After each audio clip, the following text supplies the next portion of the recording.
हम लोग के रुकने का कमज़ोरी क्या चीज़ है, आज यही चीज़ पर हम लोग वो सब बात करने वाला हूँ। अगर आपने देखो किसी ने कुछ बना लेता है तो हम लोग बैठ जाते, चुप रह जाते हैं और उनको बनाने देता है। अगर उसी के करियर में कुछ कर लेता है ना तो हम लोग दौड़ते हैं, हम लोग भी करने लगते हैं।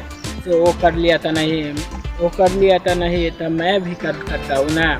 यही हम लोग को कर पाता रहता है। हम लोग सोचता है जल्द से जल्द हम लोग ग्रो हो जाए, ग्रो होने के बाद में जल्द से जल्द मेरे लंग पैसा आ जाए। पैसा कोई भी वैल्यू नहीं है दोस्तों, पैसा मेहनत से आता है।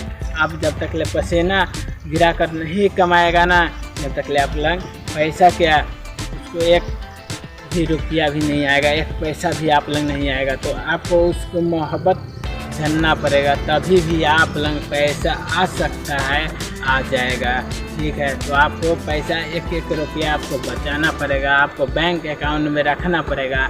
आप अभी नहीं खुलवाया है बैंक अकाउंट तो अभी जाइए, अभी से अभी आप में बैंक अकाउंट खुलवा लीजिए। कोई भी बैंक में, IME में चाहिए, एशिया में, कुछ भी बैंक में, लेकिन आपको खाता रहना चाहिए। ठीक है, तो चलिए अगले वीडियो में मिलते हैं। कुछ इस वीडियो से सीखने का मिला होगा दोस्तों, तो ज़रूर कि लाइक करिएगा, सब्सक्राइब करिएगा। इस वीडियो कैसा लगा है तो ज़रूर के कमेंट करके बताइएगा।